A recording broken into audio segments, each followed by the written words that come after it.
علماء اکرام نے فرمایا جب جناب عمر فاروق رضی اللہ تعالیٰ عنہ نے کلمہ پڑھا، رحمت للعالمین صلی اللہ تعالیٰ علیہ وسلم نے ایک موقع پر ارشاد فرمایا ماں باپ مرے اولاد روتی ہے، اولاد مرے ماں باپ روتے ہیں۔ عمر اللہ اکبر، تیری موت تو ایسی موت ہے، عمر تیری جدائی پر قیامت تک محمد کا اسلام روتا رہے گا۔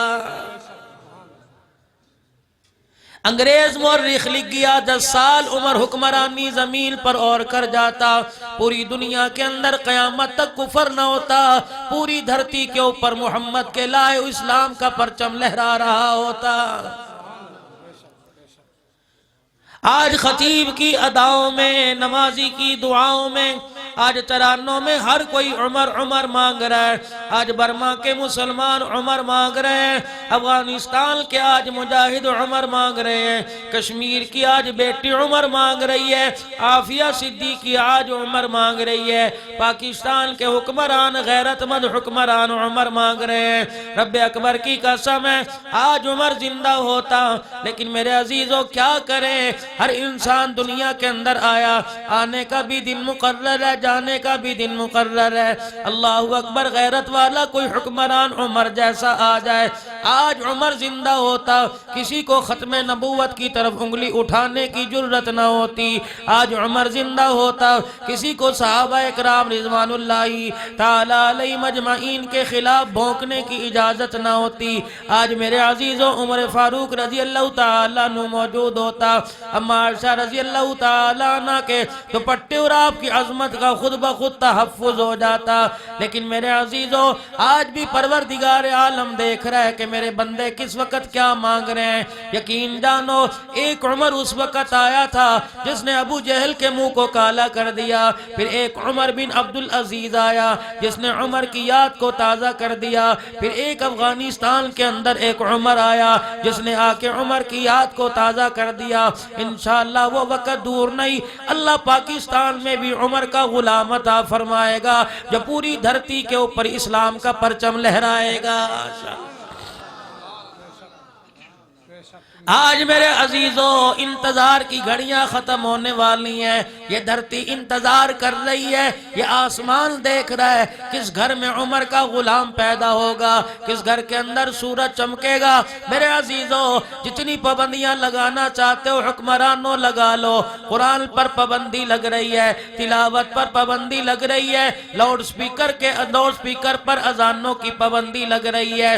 یقین جانو پہلے ایک وقت ہوتا تھا شوق سے مسجد میں سپیکر لگوایا کرتے تھے کہ اذان کی آواز ہمارے گھروں میں جائے گی۔ پہلے تھانوں کے اندر پرچے کٹا کرتے تھے، بکری چوری کر لی، دکان کے اندر چوری کر لی، میرا مال چوری کر لیا، میرے کام میں غبن کر لیا، اس لیے پرچے کٹا کرتے تھے۔ اب جیلیں بڑی پڑی ہیں، داڑھیوں والے جیلوں کے اندر موجود ہے، ٹوپی تسبیح والے جیلوں میں موجود ہے۔ اور قصور ان کا کیا ہے؟ یہ سپیکر پہ قرآن کی تلاوت کر رہے ہیں، یہ جمعے کی نماز کا خطبہ سپیکر کے اوپر دے رہے ہیں۔ ان کا قصور یہ ہے، رب اکبر کی قسم ہے کس نے تمہیں کہہ دیا قرآن لاوارثہ ہو گیا؟ کس نے کہہ دیا قرآن والے لاوارث ہو گئے؟ رب اکبر کی قسم ہے اللہ کی مدد ان کے ساتھ ہے، اللہ کی مدد کل بھی تھی، آج بھی مدد اللہ کی ساتھ ہے۔ تھوڑے ہو گئے تو کیا بات ہے، بدر کے اندر تھوڑے تھے، میرا نبی ہاتھ اٹھا کے دعائیں کر رہے تھے۔ آج میرے عزیزوں اگر تھوڑے ہیں قرآن والے، لیکن نبی کے وارث سجدوں میں دعائیں کر رہے ہیں، نبی کے وارث میرے عزیزوں رو رو کے دعائیں کر رہے ہیں۔ انشاءاللہ وہ وقت دور نہیں، پوری دنیا کہے گی اسلام کل بھی زندہ تھا، اسلام آج بھی زندہ ہے۔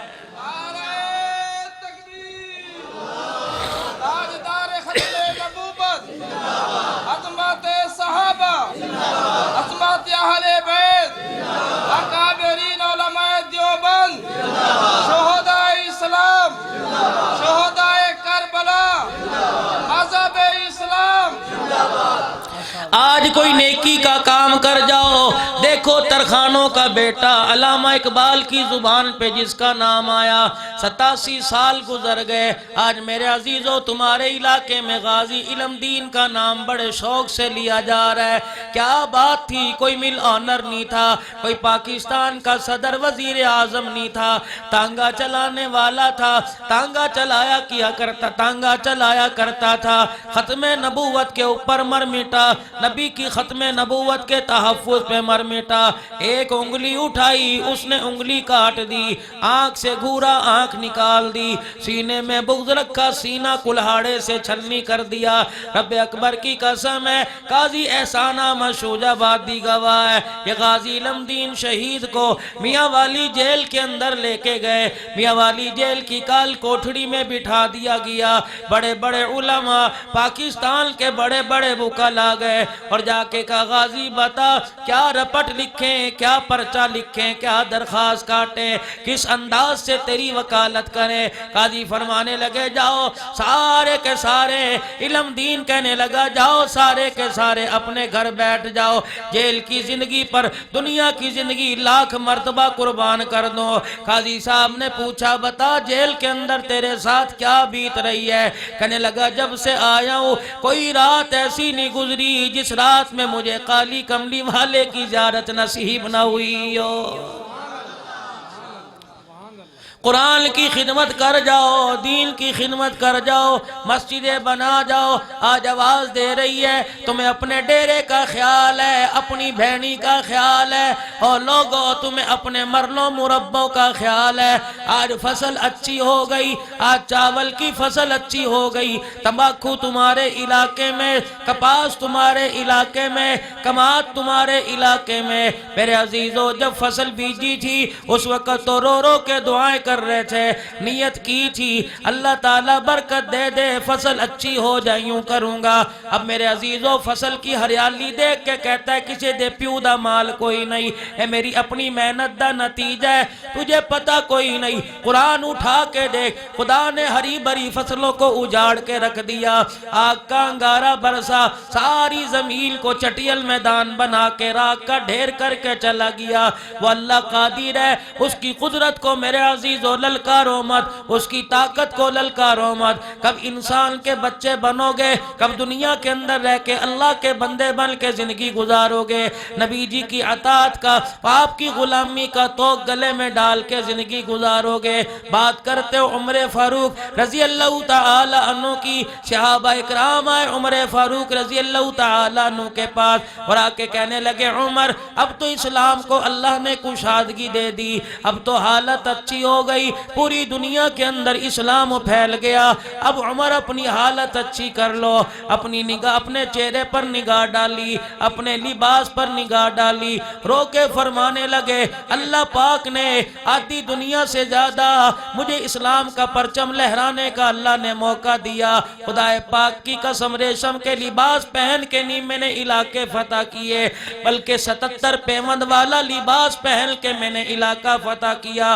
او لوگو تمہیں امیری پہ ناز ہے، میں فاروق اعظم کو محمد کی فقیری پہ ناز ہے۔